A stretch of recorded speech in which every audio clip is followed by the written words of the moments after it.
Hello everyone, welcome to Divya education. आज है 12 जून और 12 जून से रिलेटेड जितने भी करंट अफेयर के क्वेश्चन हैं जो कि हमारे एग्जाम के लिए बेहद इंपॉर्टेंट है, उन सभी को हम लोग इस वीडियो में सॉल्व करेंगे। ठीक है, वो आपके द हिंदू हो या दैनिक जागरण हो, इन सभी से न्यूज जो भी आती हैं उनसे जितने भी इंपॉर्टेंट क्वेश्चन बन सकते हैं।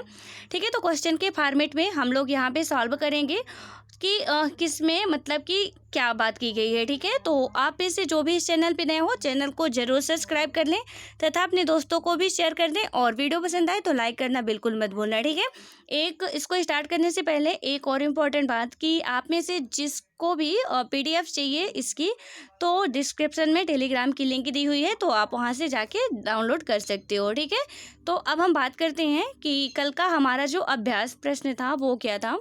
तो विश्व व्यापार संगठन यानी कि WTO में राजदूत और भारत के स्थायी प्रतिनिधि नियुक्त किए गए हैं। तो पहला था N अशोक कुमार, B में था राजीव टोपनो, C में था ब्रजेंद्र नवनीत और D में था रवि कोटा। ठीक है, तो इसका राइट आंसर हमारा हो जाएगा ब्रजेंद्र नवनीत।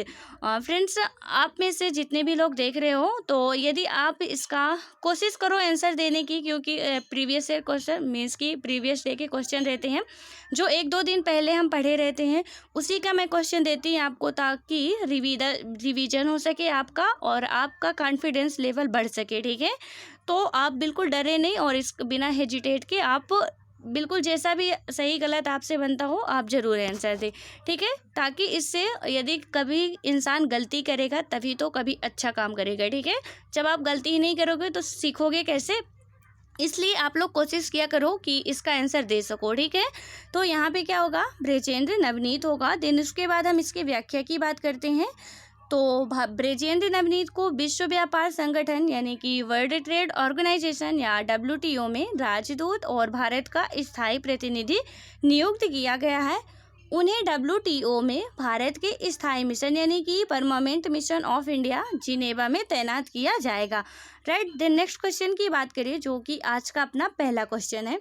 तो रेटिंग एजेंसी फिच के मुताबिक वित्त वर्ष 2021-22 में भारत की GDP ग्रोथ कितनी रहने का अनुमान लगाया गया है।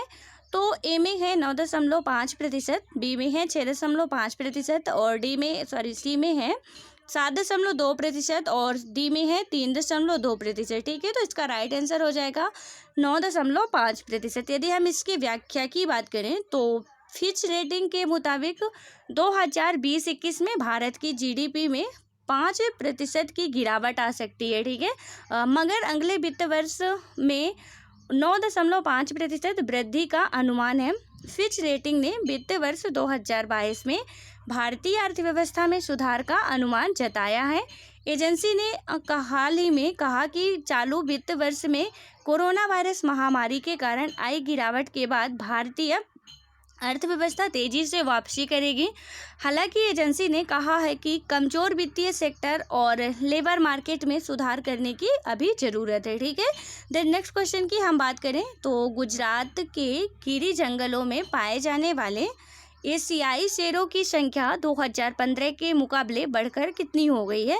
तो ए में था 720, बी में है 625 और सी में है 674 और डी में है 900। तो इसका राइट आंसर हो जाएगा 674। ठीक है, इसकी यदि हम व्याख्या की बात करें तो गुजरात के गिरी वन क्षेत्र में पाए जाने वाले इन शेरों की संख्या में इजाफा हुआ है। ठीक है, आपको ये बात याद रखनी होगी कि गुजरात के गिरी वन में ही एशियाई शेर पाए जाते हैं। ठीक है, तो गुजरात के गिरी वन में पाए जाने वाले इन शेरों की संख्या में इजाफा हुआ है और अब राज्य में इनकी संख्या बढ़कर 674 हो गई है। ठीक है, वन विभाग की तरफ से हाल ही में जारी आंकड़े के अनुसार सौराष्ट्र के सोमनाथ, अमरेली, भावनगर, राजकोट, जूनागढ़, पोरबंदर, जामनगर, बोटाद, मोरबी और सुरेंद्रनगर जिलों में फैले गिरी जंगलों में 161 नर, 260 मादा और 45 अवयस्क नर, 49 अवयस्क मादा शेर पाए गए हैं। वन में 137 शावक भी मौजूद है। ठीक है, इसके अतिरिक्त 22 ऐसे शेर मौजूद है जिनका सटीक आकलन नहीं किया जा सका है। ठीक है, देन नेक्स्ट क्वेश्चन की बात करें तो हमारा आज का अगला क्वेश्चन है कि किस राज्य सरकार ने हाल ही में कक्षा 5 के बच्चों के लिए ऑनलाइन क्लास पर प्रतिबंध लगा दिया है। तो ए में था कर्नाटक, बी में है दिल्ली, सी में है तमिलनाडु और डी में है उत्तर प्रदेश। तो इसका राइट आंसर हो जाएगा कर्नाटक। ठीक है, यदि हम इसकी व्याख्या की बात करें तो कर्नाटक सरकार ने कक्षा 5 तक के बच्चों के लिए ऑनलाइन क्लास पर प्रतिबंध लगा दिया। साथ ही कहा कि ऑनलाइन कक्षाओं के नाम पर अतिरिक्त फीस वसूलने वाले स्कूलों के खिलाफ सख्त कार्रवाई की जाएगी और 2020-21 शैक्षणिक वर्ष के लिए फीस बढ़ाने पर भी रोक लगा दी गई है। यह निर्णय प्राथमिक और माध्यमिक शिक्षा विभाग द्वारा कई अभिभावकों की शिकायतों के बाद लिया गया है। राइट, नेक्स्ट क्वेश्चन की बात करें तो अंतर्राष्ट्रीय भारोत्तोलन महासंघ यानी कि IWF, ठीक है, IWF ने किस भारतीय वेंटिलेटर पर लगाए गए डोपिंग के आरोपों को वापस ले लिया है। तो इसमें था मीराबाई चानू और बी में था पूनम यादव, सी में था संजीता चानू, डी में था राखी हल्दर। ठीक है, तो इसका राइट आंसर हो जाएगा संजीता चानू। इसकी व्याख्या की यदि हम बात करें तो अंतर्राष्ट्रीय भारोत्तोलन महासंघ यानी कि IWF ने भारतीय भारोत्तोलक के संजीता चानू के खिलाफ लगाए गए डोपिंग के आरोप को उनके नमूनों में एक रूपता नहीं पाए जाने के कारण खारिज कर दिया। इसके बाद राष्ट्रमंडल खेलों की स्वर्ण पदक विजेता इस खिलाड़ी ने माफ़ी मांगने और मुआवजा देने की मांग की है। यह फैसला IWF ने विश्व डोपिंग रोधी एजेंसी यानी कि वाडा की सिफारिशों के आधार पर किया है। ठीक है, देन नेक्स्ट क्वेश्चन की बात करें तो केंद्र सरकार ने प्रधानमंत्री कृषि सिंचाई योजना के अंतर्गत ड्रॉप मोर क्रॉप यानी कि हर बूंद से ज़्यादा उपज के मद में चालू वित्त वर्ष में राज्यों के लिए कितने करोड़ रुपए का आवंटन किया है। तो ए में है 4000 करोड़ रुपए, बी में है 3000 करोड़ रुपए, सी में है 2000 करोड़ रुपए और डी में है आपका 1000 करोड़ रुपए। तो इसका राइट आंसर हो जाएगा 4000 करोड़ रुपए। ठीक है, इसकी यदि हम व्याख्या की बात करें तो सिंचाई परियोजना के तहत पर ड्रॉप मोर क्रॉप, ठीक है, पर ड्रॉप मोर क्रॉप के क्रियान्वयन की जिम्मेदारी department of agriculture cooperation and farmers welfare को दी गई है। इसका लक्ष्य ड्रिप व छिड़काव के जरिए सिंचाई की विभिन्न तकनीकों के माध्यम से किसानों को कम पानी में ज़्यादा खेती की सिंचाई करने में सक्षम बनाना है। लघु सिंचाई यानी कि माइक्रो इरिगेशन की इन तकनीकों से न केवल पानी की बचत होती है बल्कि उर्वरक और श्रम भी कम लगता है। यह तकनीकी अन्य लागत में भी कटौती करने में मददगार होगी। ठीक है, देन नेक्स्ट क्वेश्चन की बात करें हम तो विश्व बैंक ने पश्चिम बंगाल सरकार को राज्य में कोविड स्थिति और विकासात्मक कार्यों से निपटने के लिए कितने करोड़ रुपए का ऋण दिया है। तो ए में है 2950 करोड़ रुपए, सी में है 3950 करोड़ रुपए, डी में है 1950 करोड़ रुपए और डी में है 1050 करोड़ रुपए। ठीक है, तो इसका राइट आंसर हो जाएगा तो 1950 करोड़ रुपए। इसकी व्याख्या की बात करें तो विश्व बैंक ने यानी कि वर्ल्ड बैंक ने पश्चिम बंगाल सरकार को 1950 करोड़ रुपए का ऋण प्रदान किया है। पश्चिम बंगाल सरकार को यह ऋण राशि राज्य में कोविड-19 स्थिति से निपटने और विकासात्मक कार्यों के लिए दी गई है।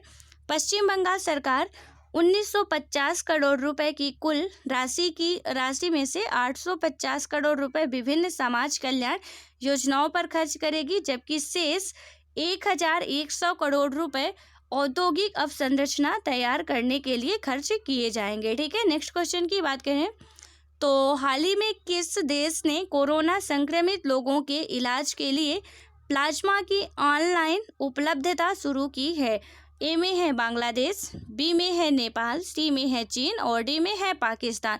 तो इसका राइट आंसर हो जाएगा बांग्लादेश। ठीक है, इसकी व्याख्या की यदि हम बात करें तो बांग्लादेश सरकार ने कोरोना वायरस संक्रमित लोगों के इलाज के लिए प्लाज्मा की ऑनलाइन उपलब्धता शुरू की है। सहयोद्धा नाम की इस पहल की शुरुआत करते हुए सूचना प्रौद्योगिकी मंत्री जुनैद अहमद ने कहा कि सरकार कोरोना संक्रमण का मुकाबला करने के लिए सूचना प्रौद्योगिकी का बेहतर इस्तेमाल कर रही है।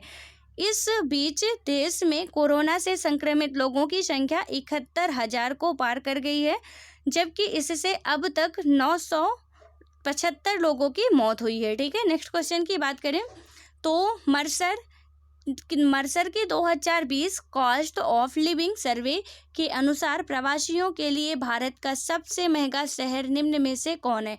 तो ए में है मुंबई, और बी में है दिल्ली, सी में है जयपुर और डी में है लखनऊ।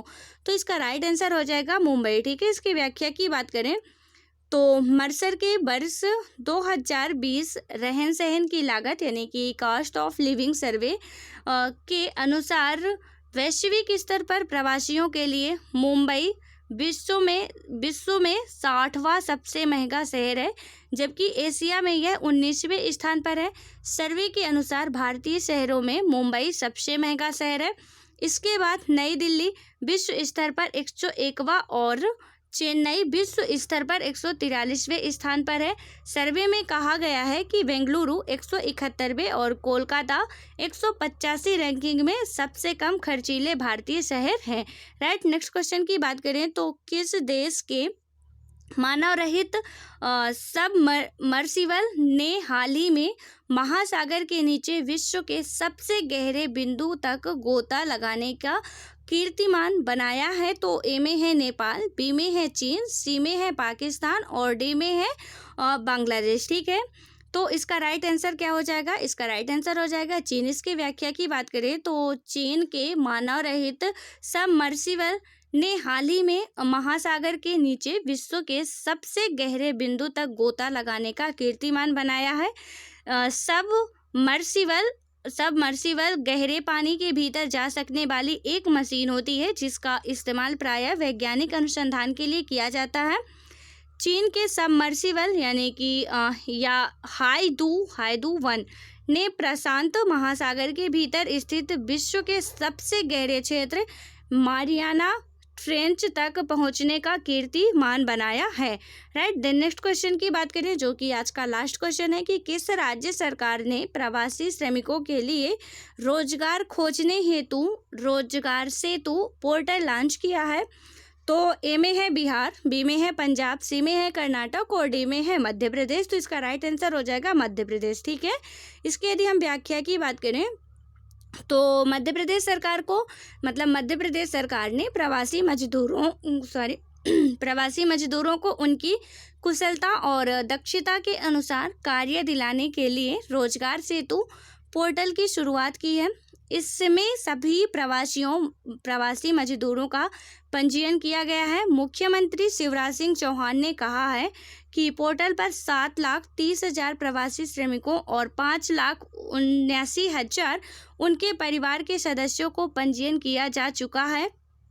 पोर्टल पर 5,246 ऐसे लोगों का पंजीयन किया गया है जो इन लोगों को रोजगार उपलब्ध कराएंगे। मुख्यमंत्री ने कहा कि मध्य प्रदेश ऐसा पहला राज्य है जिसने समस्त प्रवासी मजदूरों का सर्वे पूर्ण कर लिया है। राइट, नेक्स्ट क्वेश्चन की बात करें मीन्स की आज के अभ्यास प्रश्न की बात करें तो rating agency Moody's investors service ठीक है, सर्विस ने हाल ही में भारत की सॉवरेन क्रेडिट रेटिंग की है। तो इसमें से है ए में है BAA3 एंड मतलब कि कैपिटल BBB प्लस और इसमें है कि सिर्फ BBB या कि इसमें है B। ठीक है, तो इसका राइट आंसर आप लोगों को बताना है और आई होप कि आप लोग इसका राइट आंसर बताओगे। सो अब मिलते हैं नेक्स्ट वीडियो में, तब तक के लिए बाय बाय। पढ़ते रहो, खुश रहो और वीडियो पसंद आए तो लाइक शेयर सब्सक्राइब करना बिल्कुल मत भूलना। ठीक है, धन्यवाद।